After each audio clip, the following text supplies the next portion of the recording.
Hello my YouTube family, अस्सलाम वालेकुम। उम्मीद करती हूँ आप सब लोग खैरियत से होंगे। तो यहाँ पे आज जो है ना मैंने की थी जो है चूल्हे की जो है ना जनरल सफाई। तो वैसे तो आम रोटी में तो साफ़ हो जाता है, लेकिन चूल्हा वो जो है ना बहुत गंदा हुआ था। तो मैंने सोचा इसको आज जो है ना इसकी आज तफसीलन अंदर से सफाई कर लूँ।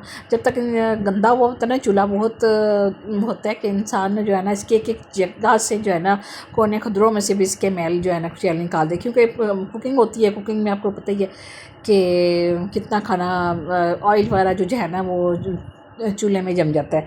तो यहाँ पे मैंने इसकी काफ़ी जो है ना जनरल सफाई की थी, साइडों से अंदर से मैंने जितना भी था ना पहले तो मैं अकेले कर लेती थी काम, तो अब मेरी बेटी भी साथ में होती है तो फिर उसकी वो मिसयूज़ करती है। तो बड़ा एहतियात से मैं तो काम करती हूँ, लेकिन फिर भी वो छोटी है तो फिर तो इतना है कि हेल्प करवा देती है। तो यहाँ पे ये हो रहा था चूल्हा गंदा, तो मैंने जो है ना आज इसकी सोचा सारी इसकी जनरल सफाई कर लूँ। तो यहाँ पे मैंने की थी इसकी सफाई, और शुरू में पहले तो मैंने इसको चम्मच से मैंने इसका सारा मोटा मोटा उतार लिया था, क्योंकि ये जो है ना इसकी सफाई बड़ा मुश्किल है, कमल है। तो फिर मैंने ये जो तारों वाली जाली थी ना इसको लेकर और फिर मैंने तमाम चूल्हे के ऊपर इसको रगड़ा। तो ये स्टील का चूल्हा जो है ना इसको धोने के बाद ना बिल्कुल न्यू जैसा हो जाता है। इसका ये फ़ायदा है स्टील के चूल्हे का। तो इसको जितना भी आप यूज़ कर लेना, रफली भी यूज़ कर लेना, तो फिर इसको धोने के बाद जो है ना स्टील की जो चीज़ है ना वो वैसी न्यू हो जाती है बिल्कुल। ये अब सफाई के बाद ना बिल्कुल न्यू इसकी लुक निकल आई थी। तो मैंने काफ़ी दिनों से सोचा हुआ था कि इसकी मैंने सफाई करनी है। तो आप लोगों ने मेरे व्लॉग के साथ जुड़े रहना है। मैं अपने व्लॉग पे अच्छी टिप एंड ट्रिक्स और रेसिपी जो है आप लोगों के साथ शेयर करती रहती हूँ।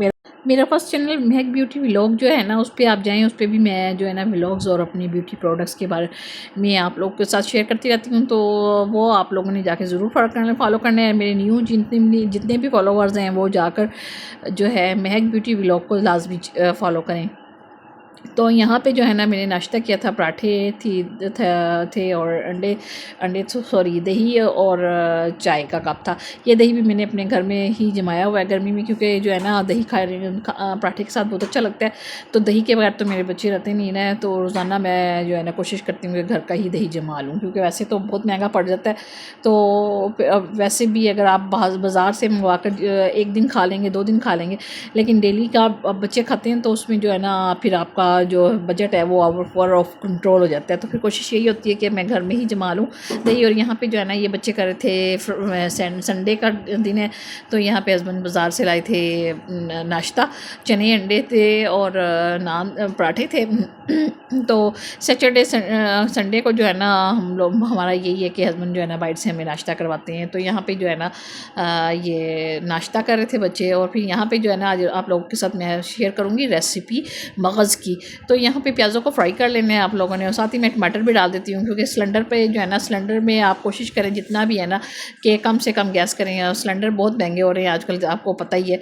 तो यह है कि इस पर टाइम ज़्यादा से ज़्यादा आप जितना भी कोशिश करें कम से कम आप टाइम में आप कुकिंग कर लें। तो फिर यहाँ पे जो है ना मैंने इसको टमाटरों को भी साथ फ्राई कर लिया था, और लहसुन को भी और प्याज को भी। इसको मैं हल्की सी स्टीम दूंगी, क्योंकि मगज़ में जो है ना प्याज खड़े खड़े अच्छे लगते हैं, उसमें जो है ना वो फिर भुनाई कर लें तो फिर वो ज़्यादा मज़े के नहीं लगते। तो फिर यहाँ पे मैंने इसको फ्राई कर लिया था। अब आजकल जैसे सिलेंडर महंगे हो रहे हैं तो कोशिश यही करें कि आप कुकर में ही कुकिंग करें।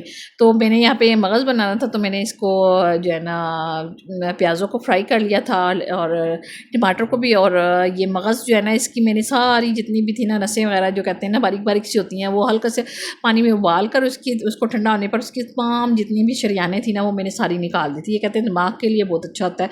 तो फिर ये मैंने हस्बैंड को कहा था कि आप लेकर आएँ, तो वो मैंने ले आए थे। तो फिर मैं वो आज मैंने कहा चलो इसको बना लेती हूँ। तो ये इसकी रेसिपी मैं आज आप लोग के साथ शेयर कर रही हूँ। तो इसमें आपने जो है ना मुनासिब सा नमक अपने हिसाब से ले लेना है, अपनी मिर्चें, हल्दी और धनिया पिसा हुआ, गरम मसाला। तो ये जो है ना गरम मसाले से एक तो जायका बनता है हांडी में, और जो है ना हल्दी तो कहते हैं ना ब्लड सर्कुलेशन और कैंसर से बचाती है, तो कोशिश करें हर हांडी में आप लाजमी डालें। तो ये प्याज़ों को फ्राई करके मैंने और जो है ना इसमें मसाला डाल दिया था। मैं इस पर हल्की सी स्टीम देकर और बस इसको जो है ना और इसमें मगज़ डाल दूँगी। और फिर देखें आप लोग देख सकते हैं कि मैंने इसको इसमें डाल दिया था, और मैं इसकी हल्की सी इसको इसमें फ्राई करके मसाले में और फिर इसको स्टीम पे लगा दूँगी। इसी में तमाम चीज़ें जो है ना ये थोड़ी सी हो जाएंगी। और अच्छा जो लहसुन है ना ये हल्की सी 5 मिनट में जो है ना स्टीम में ही गल जाता है। फिर इसको मैं चम्मच से थोड़ा सा मैश कर लूँगी, क्योंकि मैंने इसको कूटा नहीं था, तो फिर ये उसमें टाइम भी काफ़ी लग जाता है। तो फिर बस यहाँ पे जो है ना मेरा आज का ये व्लॉग था। मुझे इजाज़त दीजिए, अल्लाह हाफिज़।